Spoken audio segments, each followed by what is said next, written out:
Hello, everybody. I'm Aaron Porras, and thank you so much for joining us for ILTV's weekly program, One-on-One with Alan Dershowitz. We want to give you, our viewers, the chance to have your questions answered by Professor Dershowitz, one of America's greatest legal minds. He's a leading expert on criminal and constitutional law, civil liberties, and the Arab-Israeli conflict. Professor Dershowitz, it's great to see you again. Likewise, thank you. All right. Now to introduce our guest today, Nadav Tamir. Nadav is a former Israeli consul general to Boston and a senior advisor to Shimon Peres. He currently serves both as the Director of International Affairs at the Peres & Associates firm, as well as at the Peres Center for Peace and Innovation. Thank you so much for coming in, Nadav. Thank you very much for having me. All right, now today we've got a lot of great discussions and questions and a lot of ground to cover with both Professor Dershowitz and Nadav. Now, everything from the United States-Israel relationship to what's going on in United States campuses and even a little bit of the Red Sox. So to begin, Nadav, I understand that not once but twice you've thrown the opening pitch at Fenway Park for the Sox. Is that correct? Correct. And not only that, but I also take credit for reversing the curse of the Bambinos after 86 years, because when I was in Boston for the first time in 2004, we actually won the World Series after so many years. Well, that is a lot of credit to take, but you know, I'll let you take it. I guess I wasn't there. So in that same fashion, I'm going to let you throw the first pitch question to Professor Dershowitz today. Well, Professor Dershowitz, you deal with Israel, with the U.S.-Israel relations for so many years, and you were a Democrat, but you were critical of Obama. How do you define the relations as they are now? A great question. First, I want to thank Nadav not only for reversing the curse.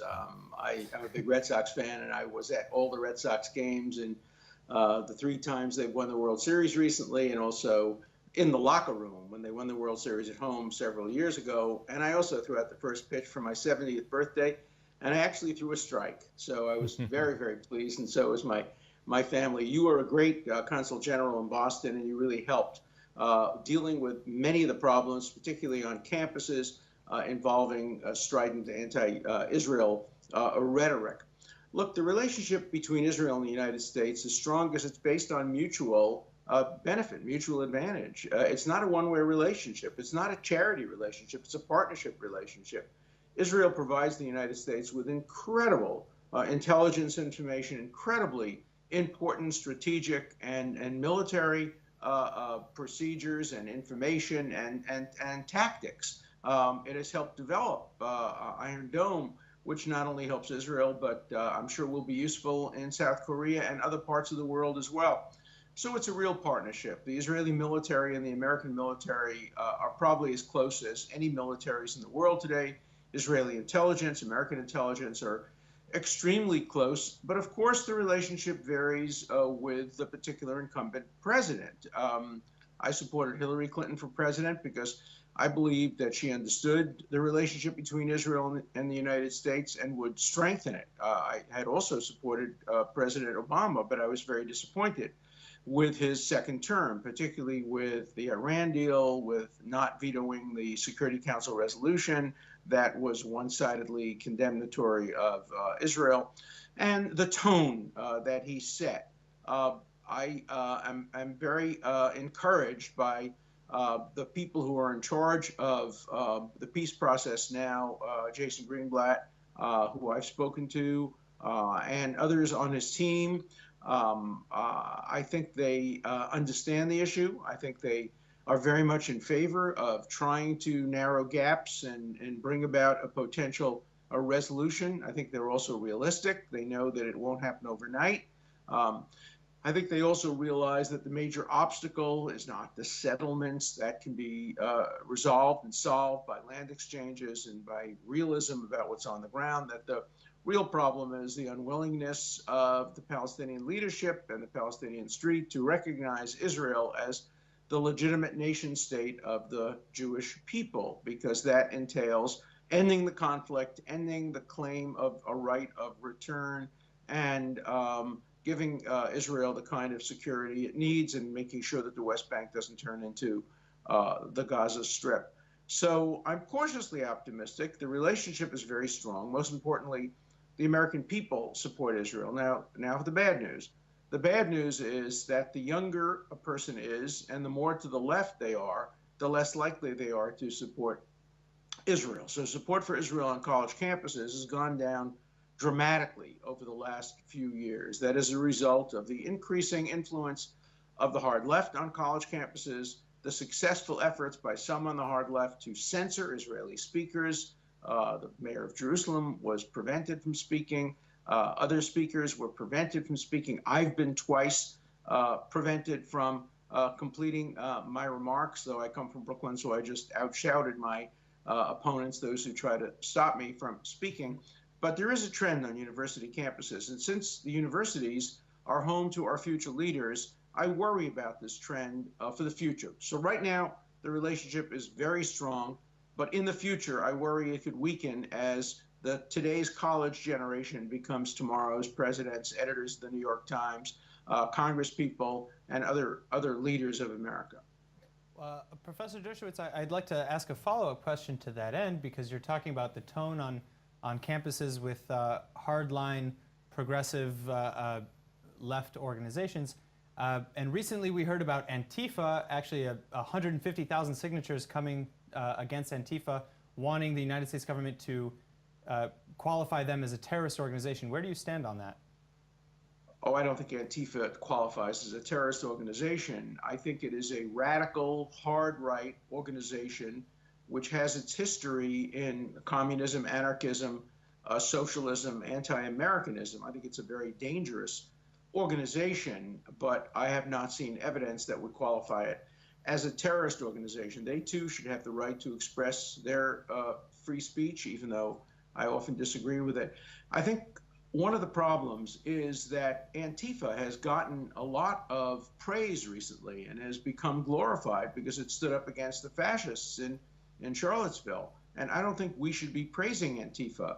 I've taken the position that those of us on the left, I'm a center leftist liberal, those of us on the left have a special obligation to condemn the censorship on the left and the violence on the left represented by Antifa, whereas those on the right have a special obligation to condemn the Klan, the Nazi Party. Look, we all have an obligation to condemn violence and condemn censorship, but I think the right has a special obligation to condemn those on the right that would destroy freedoms, and those of us on the left have a special obligation to condemn those on the left who would destroy freedom. I think William F. Buckley, who was my friend, one of the great Americans, led the way when, as a staunch conservative, he outed Pat Buchanan as an anti-Semite and said he could not defend him against charges that what he has said and done amounts to anti-Semitism. That was the beginning of the conservatives ridding the conservative movement of anti-Semitism and the hard neo-fascist right represented by Pat Buchanan. The left hasn't done as good a job of marginalizing the Noam Chomskys, the Norman Finkelsteins, the Antifatas of the world, and we have to make sure that we keep the public's focus on the evils of both forms of extremism. Look, as Jews and as Americans, we thrive at the center. We lose when the extremists, the extreme right or the extreme left, and certainly both together, take over the dialogue and begin to become glorified by people around the country who should know better. All right, well, now, Nadav, I want to actually get back to you now. No less important than United States-Israel relations is Israel's relationship with diaspora Jewry. Now, I understand that earlier today you were in Jerusalem fighting for such connections, like I said, just this morning. So tell me a little bit about that. Well, I was there. You know, it was the prayer of the Women of the Wall. And I was there not because I'm praying. I'm very secular. I don't pray neither there nor in any other place. But I'm very much for pluralism. And I think they should have the ability to pray in their way of praying. And I'm also very much for the connection between Israel and the United States Jewry, where the majority is reforms, conservatives, liberal denominations who are not feeling in Israel welcomed because of the monopoly of the Orthodox on religion in Israel. So I was there in order to support them because I believe as Israelis, we have to be the ambassadors of the American Jews, that they are not constituents. They don't vote for our Knesset, so our politicians sometimes ignore them. Well, and so right now, I mean, we also have, we have the Kotel bill, which unfortunately was thrown out, despite despite it passing in the Knesset to allow a pluralistic prayer space. But also there's also the conversion bill and a number of other bills that are very centered on the ultra-Orthodox. Now, so I want to see, first Nadav and then Alan, I'd like to hear your response. How do you see these events unfolding in the near future? I believe that Israel has to be true to our claim that we are the homeland of the Jewish people. That means that we're not just the country of the Israelis, we are also the country of Jews wherever they are. And we have to treat them as our brothers and sisters. And unfortunately, we treat them in a very instrumental way. We see them as a potential lobby, giving money or making aliyah. And we don't see them as brothers and sisters. And when you put results before relations, you get neither. So we have to respect the way they practice their Judaism, and we have to give room to them and also to Israelis who are not Orthodox to find a way to practice their Judaism.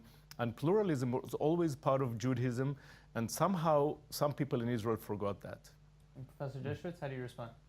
Well, first I want to yasher koach to Nadav for the work he does. My wife and daughter were active in Women of the Wall when we lived in Israel. For a semester, you and I have something different. I also don't pray, but I daven. I'm a traditional Jew, so I daven, but I don't rely on prayer to solve the problems of the world. I rely on pragmatism. I do think that the big losers on the ultra-Orthodox monopoly on religion in Israel are not the American Jews, but Israelis. In Israel, there's this terrible tension between the ultra-Orthodox on the one hand and the more secular Jews on the other. There's real tension and there's real animosity and hatred. We don't have that in America. In America, I consider myself a post-denominational Jew. Rosh Hashanah, I go to Park East, which is an Orthodox synagogue, and I listen to the great Israeli Chazan Helfgot.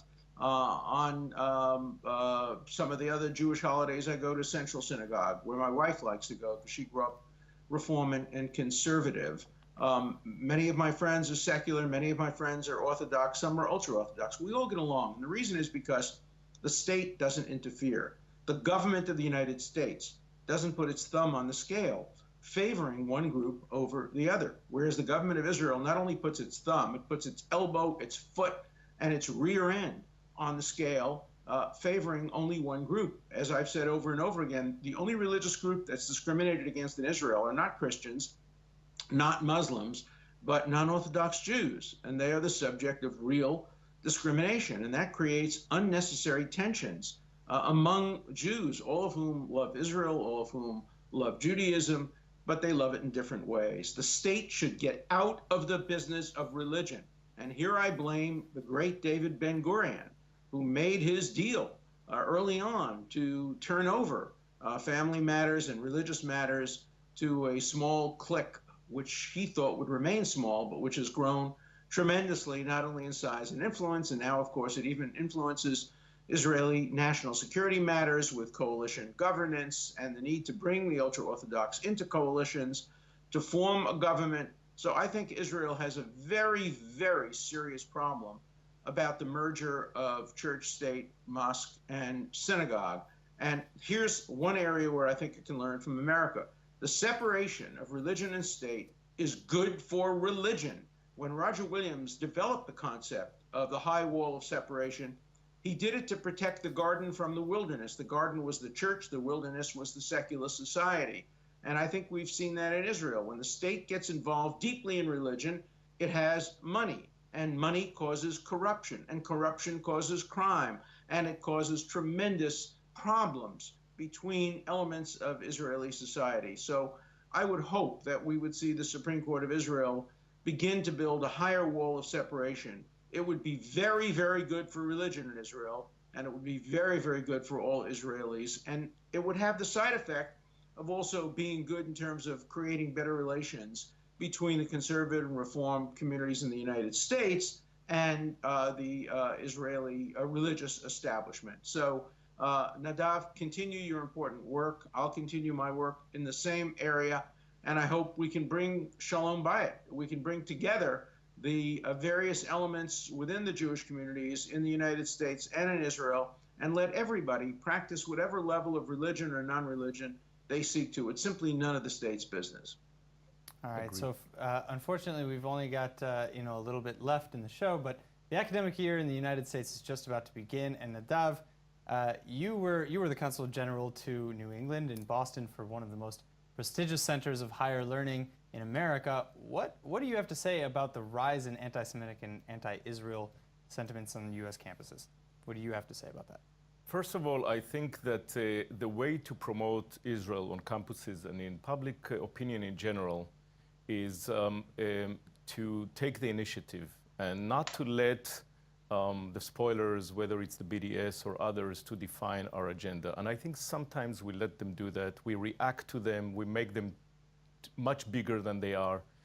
And for me, the way to promote Israel is by dialogue. I think the biggest strategic problem that Professor Dershowitz touched on is the fact that young liberal Americans, including Jews, feel alienated by Israel. They feel that they cannot converge their Zionism with their liberal values. And I think that's very bad. But it is also a mistake to call all of them anti-Semites or anti-Israelis. Some of them are just anti-nationalism. Some of them are just ignorant. And the way to reach them is through dialogue, through active work on campuses, and not calling them names and not fighting them. Because actually the people that are against us are not the audience. The audience are the big majority in the middle that are confused. And if they see us fighting, one extremist group fighting the other, they will lose interest. So here we have to engage them, we have to show them what we have, we have to also speak with them candidly about our mistakes and about our problems, but we cannot call them names. We have to engage them, including criticism. We have to be able to hear criticism and deal with it in a mature way. So then, Professor Dershowitz, to that end, again, unfortunately, we don't have very much time, but how do you feel about the idea of banning hate speech, of banning the type of speech that these alt-righters and neo-Nazis and white supremacists are saying? I'm completely opposed to banning any kind of speech on campus. Look, the problem's going to get worse because we have seen the increase in influence of both the hard right through what happened in Charlottesville and the hard left, the Antifa. One thing they both have in common is they both support BDS, and they both are anti-Israel, Antifa and the Nazis and the Klan. So we're getting it both from the extreme right and the extreme left. The only place I disagree with Nadav is I think we have to have dialogue. I think we have to explain to the people in the center and the people who are capable of changing their minds. But there's no way that anybody's going to influence a Norman Finkelstein. There's no way anybody's going to influence people on the hard right and the hard left. I think we have to focus our attention on the center, on people with open minds, and use the extremism of the hard left and the hard right to make our point, show how dangerous both the hard right and the hard left is, and how important it is to move toward the center. And the center is where most of pro-Israel support comes from, and it's both the extreme right and the extreme left, which have one thing in common, and that is a hatred of Israel and a support for BDS. I don't know how many of you know that the Antifa movement supports BDS and is trying to bring BDS to campus. And there they will have something in common with the hard left. And we have to strengthen and embolden the center to make sure we fight against BDS and anti-Israel rhetoric. All right, so speaking of Israel, I understand, Nadav, that you were close to the late former President Shimon Peres. And then, of course, you were too, Professor Dershowitz. I understand that as well. So I'd actually like to show a short clip about Peres at this time and then get your thoughts. So let's go ahead. הנשיא שבחרתם, לעולם לא יתעייף, לעודד, לעורר, להזכיר, כי בכוחה של ישראל לשגשג לגבהים, להפוך למדינת מופת. A president who is a source of pride to every Jew, to every citizen, to whoever comes out of love. Always up to date, expressing his opinion about every social initiative. Invited to many countries, imbued with a sense of mission. He does whatever he can to enhance international relationships. And even in times of duress, he always sees the point of light because of his faith in the people, in peace. Shimon Peres, the long path of an individual, a man of his people, through events that changed the face of a country and the world.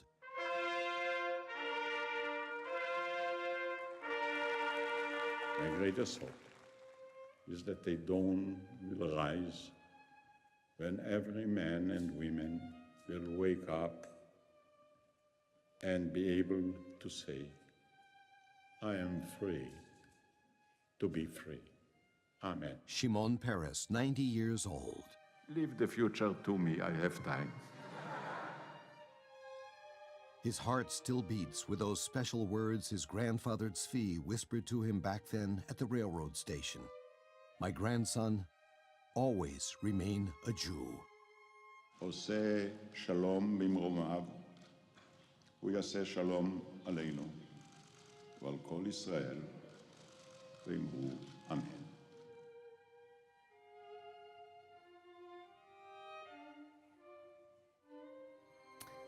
Nadav, what was it like to work so intimately with such a person? It was, you learn every day, and he was such an inspiration. I learned so much from him, but I think every person can learn from him, and the best way to do it is to read the book that is coming out in September. His only autobiography that he actually was able to speak to someone who put it into a book a few weeks before he left us. And he talks about the 6 decisions, major decisions of his life. And it's a great textbook for leaders. And it's a great story of Israel and of Zionism. It's about optimism, which he always was. He believed in optimism. Hope is the name of our anthem, and sometimes people forget it. He was also always looking ahead and not to the past. He was future-oriented, even though he was not young when I worked with him. And he always believed in looking for win-win opportunities and not just zero-sum. And for me, that was a great lesson as a diplomat. And I believe that look for this book. It's already in Amazon. You can get it. And the name is No Room for Small Dreams. And I think those who will read it, it's going to change your life. I can't wait to read it. I can't wait to read it. I was very honored by being at that event where President Obama bestowed the Medal of Freedom on him. And he's a man who was beloved by everybody, right, left, center, conservatives, liberals. He was loved and adored all over the world, and there'll never be another like him. So, all right, in our final seconds left for the show, I've got one major question for the both of you. Professor Dershowitz, I'm actually going to start with you. What are your thoughts on the mega trade between Celtics' Isaiah Thomas and Cavaliers' Kyrie Irving? Well, it's 3 years. Irving is 24, and Thomas is I think 27. So I think we've traded for youth. I'm not sure I understand the trade. After what Isaiah Thomas did last year, after losing his sister and coming back and playing his heart out, I hope he wasn't traded against his will. I'm also interested in knowing what LeBron James's role in the trade was. It's a complicated trade, and it will be front page sports stories all over Boston. And when I go to opening game of the Celtics, which I generally do every year, we'll see whether it improves the team. The Celtics lost to Cleveland last time in the playoffs. Let's hope this improves their chances. Nadav? Well, on the one hand, I think Danny Ainge is brilliant, and I usually trust what he does. On the other hand, I'm a little worried. I think Isaiah Thomas was the inspiration of the team. I think Crowder also was a great defensive player, and we lost also Bradley. Many players that were very team players in their orientation. I hope that Kyrie Irving will be a team player, because that's the spirit of Boston. So I'm a little worried, but I trust Danny Ainge, and I hope that he knew what he's doing. All right, well, that's unfortunately all the time we have for today. Thank you for your time, Professor Dershowitz. I also want to thank you, Nadav Tamir, for coming in. If you'd like Professor Dershowitz to answer your questions, go to iltv.tv or our Facebook page and submit them. We'll see you next week.